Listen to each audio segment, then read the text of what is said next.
In September 1887, my wife was visiting some of her family. So I was staying with my old friend, Sherlock Holmes, in Baker Street. It was a windy, stormy evening, and the rain was falling heavily outside. Suddenly, there was a knock at the door. I looked at my friend in surprise. "Who can this be?" I asked. "If he comes on business in this weather, it's important," said Sherlock Holmes. "Come in," he called. A young man came in. He looked wet, tired, and worried. "I've come to ask for help," he said. "I've heard of you, Mr. Holmes.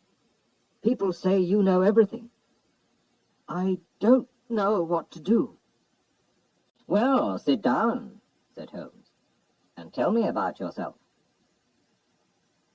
The young man sat down and put his wet feet near the fire. "My name is John Openshaw. My father, Joseph, had a brother, my uncle Elias, who went to live in America when he was young. He made a lot of money there. He didn't like the black Americans, so during the Civil War, he fought against the men from the North and with those from the South. But when the South lost the war, and there was equality for black people, Uncle Elias left America. So, in 1869, he came back to England and went to live in a large house in the country.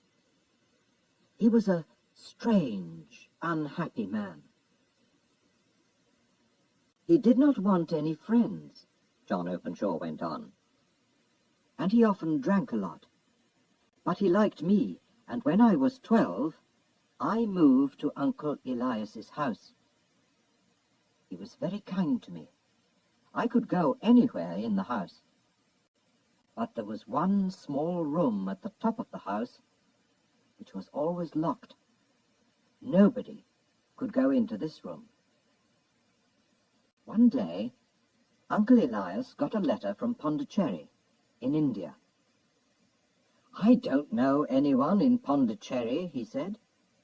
But when he opened the envelope, 5 little orange pips fell onto his plate. I began to laugh, but stopped when I saw my uncle's white face. 'K, K, K,' he cried. 'Oh, my God, they've found me.' 'What do you mean, Uncle?' I asked. 'Death,' he cried, and ran upstairs. I looked at the envelope, which had 3 Ks on the back. There was no letter. Who sent it? And why was my uncle so afraid? Uncle Elias went immediately to the secret room and took out a box, which also had 3 Ks on it. He burnt all the papers in the box and said to me, 'John, I know that I'm going to die soon. My brother, your father, will have all my money and my house after my death, and you will have it all when he dies. I hope you can enjoy it, but if not, give it to your worst enemy. I'm afraid that my money brings death with it.' I didn't understand what he meant, and nothing happened for a few weeks, so I did not feel so worried. But my uncle was very afraid. He stayed in his room most of the time, and drank more than before. He always locked all the doors carefully. Then one night, he drank very heavily, and ran wildly out of the house. And in the morning, we found him dead in a river. The police said he killed himself, but I knew he was afraid to die, so I didn't think that was true. Holmes stopped the young man for a minute. "Tell me," he said, "when did your uncle get the letter from India? And when did he die?" "The letter arrived on the 10th of March, 1883, and he died 7 weeks later," answered John Openshaw. "Thank you. Please go on," said Holmes. "After my uncle's death, my father moved into the house. Of course, I asked him to look carefully at the locked room, but we didn't find anything important." "Well, until a year later," said John Openshaw. "But one morning my father opened a letter to find 5 orange pips inside it." "What does this mean, John?" he asked. His face was white. "Look," I said, "there's KKK on the envelope. Those letters were on Uncle Elias's envelope too." We were both shaking and afraid. "Yes, and this time it says, 'Put the papers in the garden.'" "Which papers?" "The papers in Uncle Elias's box. He burnt them," I said.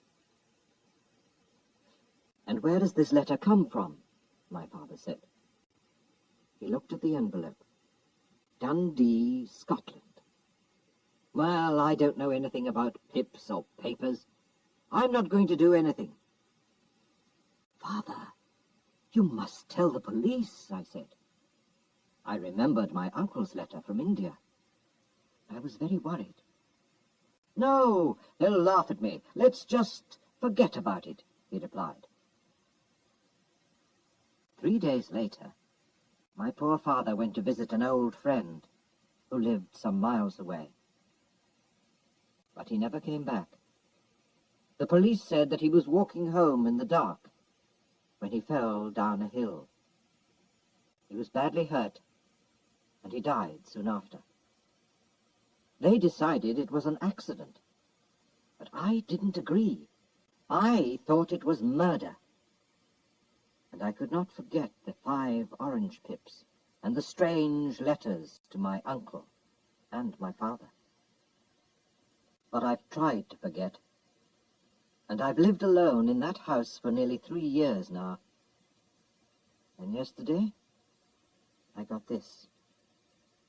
The young man showed us an envelope with KKK on the back and 5 small orange pips. "You see," he said, "it comes from East London, and it says, 'Put the papers in the garden.'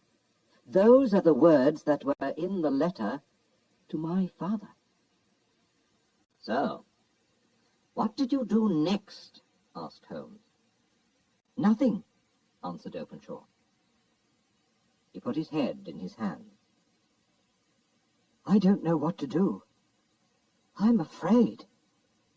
"Nothing?" cried Holmes.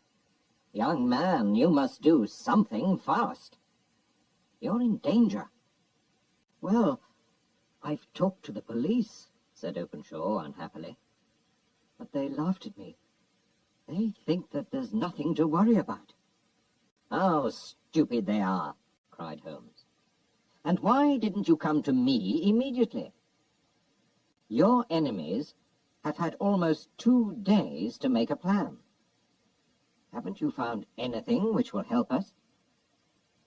"Well, I found this in the locked room," said John Openshaw. He showed us a small, half-burnt piece of paper. "It was with my uncle's papers. It's his writing. Look, it says, 'March the 7th, 1869, sent the pips to 3 people, Brown, Robinson, and Williams.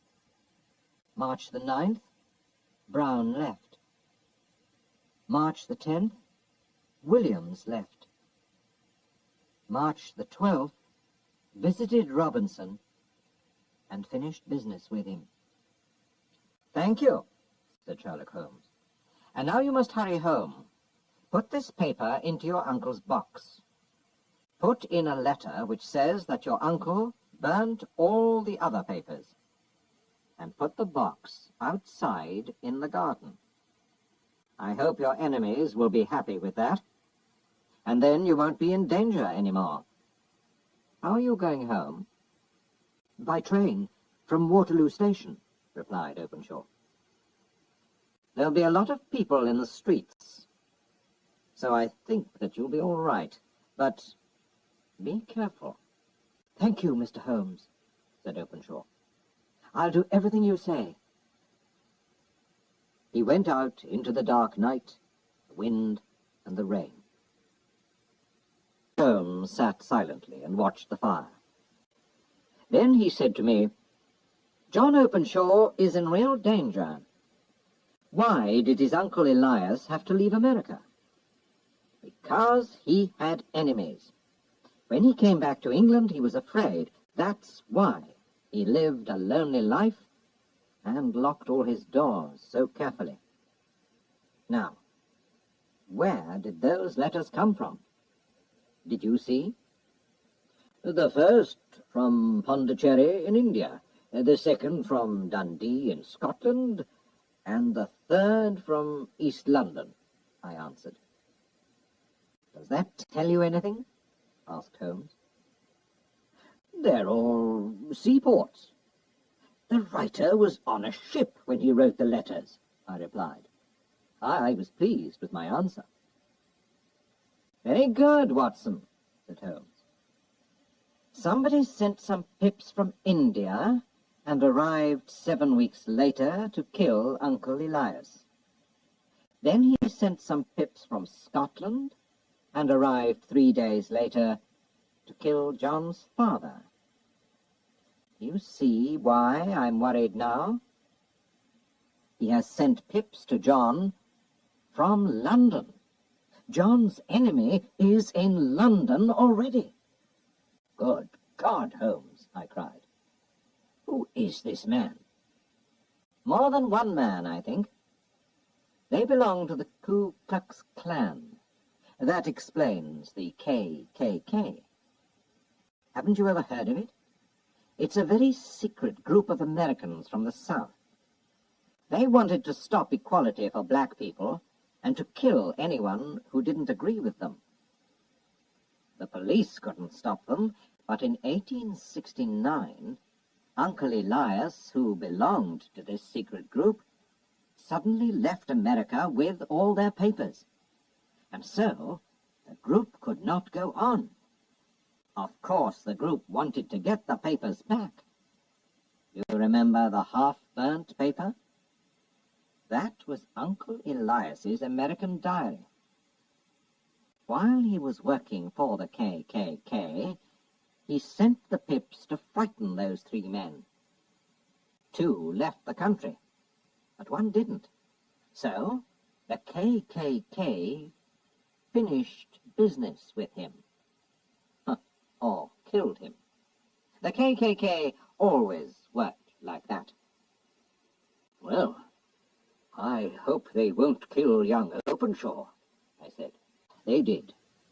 The next morning we read in the newspaper that John Openshaw was dead.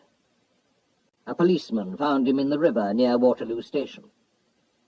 The police said it was an accident, but Holmes was very angry about it. "He came to me for help, and those men murdered him. I'm going to find them if it's the last thing I do," he said to me, and he hurried out of the house.